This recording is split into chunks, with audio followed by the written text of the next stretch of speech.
The Distance to Horizon interactive calculator determines how far you can see to the horizon based on your observation height. Let's explore the input fields. First, select your calculation mode from 6 options. Calculate distance from observer height. Calculate required height from distance. Calculate distance between 2 observers. Calculate distance with atmospheric refraction. Calculate geometric horizon with no refraction, or calculate dip angle from height. For this demo, we're using calculate distance from observer height. Next, choose your height unit, meters, feet, or kilometers. We're using meters. Select your distance unit from kilometers, miles, nautical miles, or meters. We're using kilometers.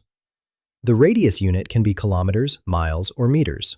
We're using kilometers. Enter your observer height. We'll use 10 meters. Finally, the Earth radius defaults to 6,371 kilometers. Click Calculate. Our results show a horizon distance of 11.288 kilometers, which equals 7.014 miles, or 6.095 nautical miles. The observer height confirms our input of 10 meters, equivalent to 32.81 feet.